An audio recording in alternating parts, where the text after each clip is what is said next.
Boys, we done seen 5 different seasons today. Look at the water now. So expect the unexpected. Never seen anything like this before. You can't even see the ball. What up, everybody? I'm Colleen Wolfe, and this is NFL Follies. We're looking at all the times Mother Nature went completely off the rails. These are the wildest weather moments in the history of the NFL. Now, as for the field, that is a very significant story. A rainy Monday night led to a prime time sludge fest. 4 inches of fresh sod that's been sitting down with rain pounding down on it. The field is soggy and not holding together all that well. Lowest scoring game in the 38-year history of Monday Night Football. Steelers 3, Dolphins nothing. From frigid Orchard Park, New York, Rich Stadium, 70,000 plus of God's frozen people are on hand in bone-rattling cold to watch. And on this freezing day, the Bills mounted an incredible comeback to get the win. Two more. It never rains in LA, and everybody complains about it all the time. But when it does, it's apocalyptic. No one knows how to drive, traffic is horrible, and mudslides are likely. No shock here, the favored Angelinos just couldn't handle the precipitation. One heck of a storm right now. Sooner or later, you knew it was coming in here. A 2020 game between the Ravens and Patriots seemed like a standard rain game until the final moments when the skies opened up and all hell broke loose. Try to get one more play off. Jackson throwing. Let's drop. Turn it over on downs, and the New England Patriots have pulled off a big upset. And as Bill Belichick said, little precipitation, little rain there at the end. yeah, I guess you could say that, Bill. There's mud games, and then there's the 1964 Mud Bowl. Giants and Cardinals started as some fun backyard football and quickly turned into a muddy misfortune. You can't even tell which team is which. As the Giants drive goalward through the slop, one reporter describes the field as too thick to drink and too thin to plow. Heavens have opened up here in downtown Charlotte. Look at the water now coming into Bank of America Stadium. And that field got absolutely soaked pretty quickly. In 2011, the Jags and Panthers got drenched, but when it stopped, it looked like they were playing in the shallow end of a lake. They talk a lot about yak, but what about Yaz, yards after slide? Big shout out to my guy, Maurice Jones-Drew, for sliding right into the show. In 1982, the Pats hosted the Dolphins for a snow fight, but after a game of slipping and sliding, the Pats got smart and had a snowplow clear a spot for the Patriots to kick from. Just a slight competitive advantage. Can't believe it's no longer allowed. Smith comes to the ball. There is the boot. It's flying downfield and it's good. Patriots lead. John Smith puts it through. What's tougher than playing in the snow? Playing in weather so cold it can't snow, like when the Packers hosted the Raiders in sub-zero temps, -22 with the wind. But the Pack thrived, and Leroy Butler's need for warmth after his spectacular touchdown led to the first ever Lambeau lead. It is a touchdown for Leroy Butler. Holy cow! 1 degree below zero, wind chill of -23 degrees on a full moon night. That's all it is. We all good. It ain't that cold. You got to deal with it. Staying with the Packers, a tough game and tough conditions, but the coldest moment of all, this was Brett Favre's final pass in a Packers uniform. And it's picked off, intercepted by Webster. And here he is with the biggest interception in his life. And finally, with the Packers again in the 1967 Ice Bowl for the NFL Championship, temps reached -15 with a -48 wind chill. And let's remember, it's 1967. No Gore-Tex, no cute little hand warmers, just tough as hell football players in their jerseys and pads. The Packers won it all on this iconic quarterback sneak, the coldest champs ever. Takes the snap. He's got the quarterback sneak, and he's into the touchdown, and the Packers are out in front. And the Green Bay Packers are going to be world champions. Let's break from the bitter cold to beat the heat. The Cowboys hosted the Eagles in 109-degree weather. Players cramping up and passing out, but the real reason this game is wild is because of the Eagles' secret weapon. Pickle Juice. The trainers have been giving a lot of the guys pickle juice to prevent cramping and dehydration. Something you believe in? Yeah, well, I do because it works, so we're okay with it. Whether it was the pickle juice that made the difference or not, the Eagles were able to handle the heat and trounce the Cowboys. And now a little something weather adjacent. Like that time Marshawn Lynch's touchdown moved tectonic plates, or at least it registered that way. Still on his feet. Pass blockers now. He is going to go. Touchdown Seahawks.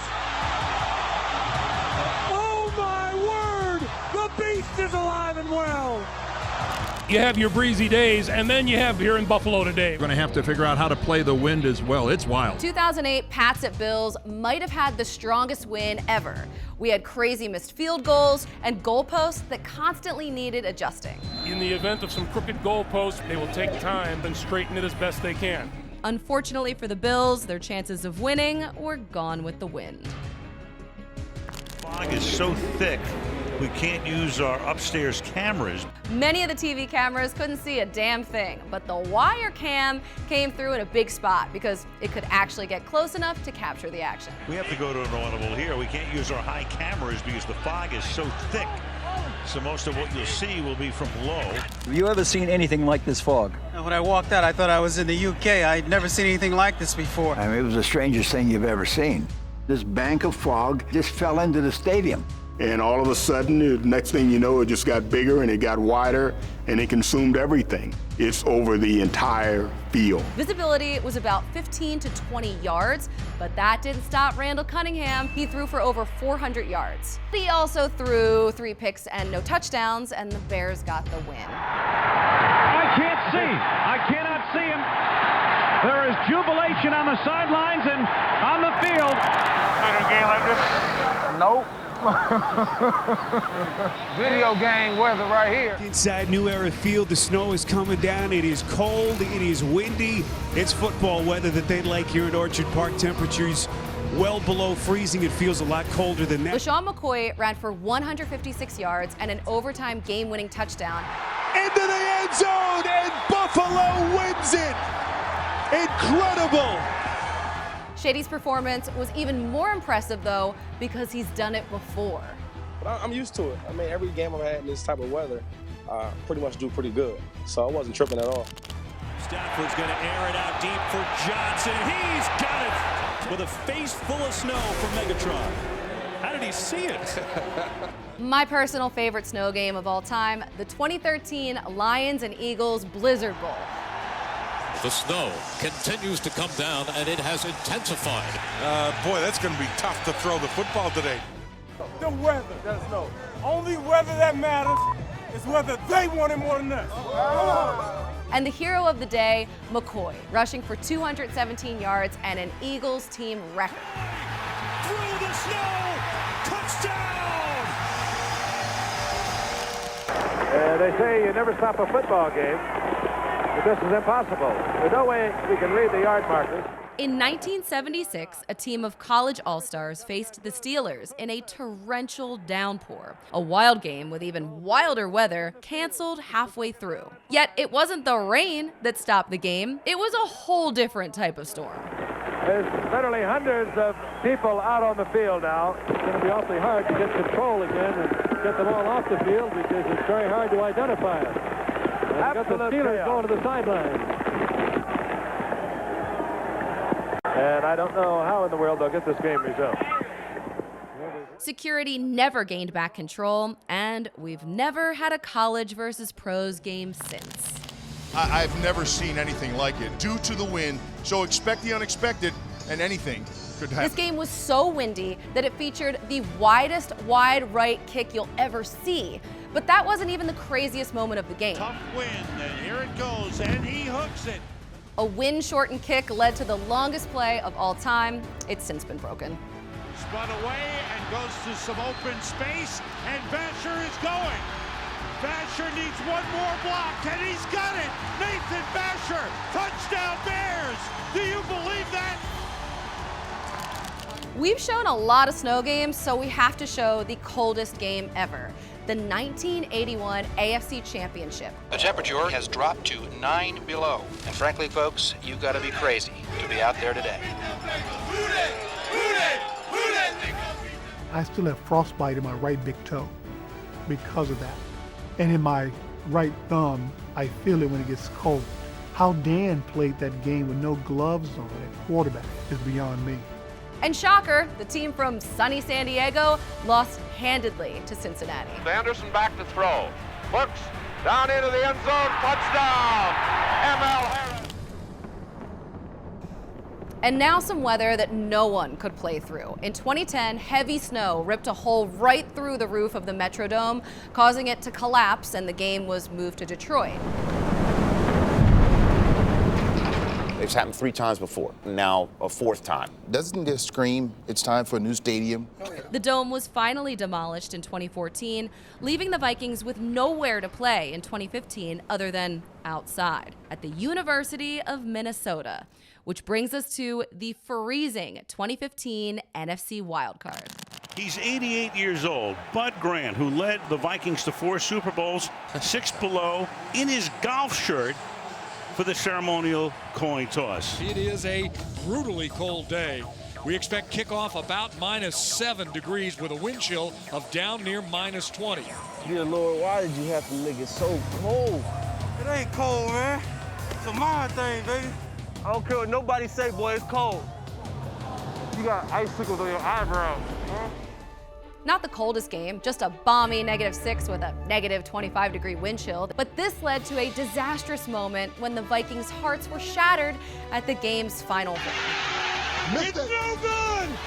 Oh, baby, it's Christmas in Minnesota! Sadly, just another typical Sunday as a Vikings fan.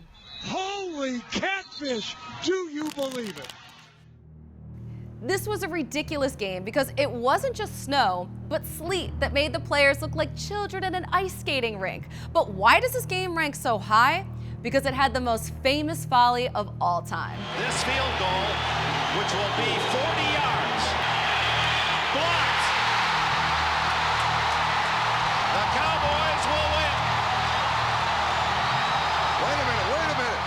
Well, it was in the end zone. No one covered it, and Miami did. Now someone touches the football here. Watch what happens. It's Leon left. No! The Dolphins went on and recovered it. It's on the 1-yard line. And every day, Wow. it's so amazing to be working here and to be working on Thanksgiving. And every Thanksgiving, we see that play. Good evening, everyone, and welcome to the winter wonderland that is Foxborough Stadium. And finally, the 2001 AFC Divisional Championship between the Raiders and the Patriots. And the snow is coming down in Foxborough and will come down throughout this evening. This snow game might be the most memorable in history, not because it was the coldest or that it had some record-breaking snowfall or even the iconic Adam Vinatieri kick. Season on the line. The kick is away. It is good. This game will go down in infamy because of this. Blitz. Lost the football. It's on the ground. Covered by the Raiders. The quarterback's arm was going forward. It is an incomplete. All right. Patriots retain the ball. Who knows what happens? If that's ruled a fumble and the Patriots don't win it all, maybe we don't have this.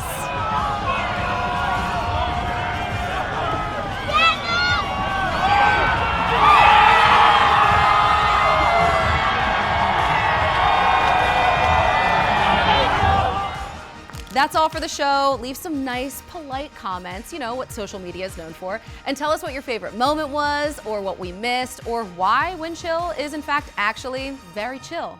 Later.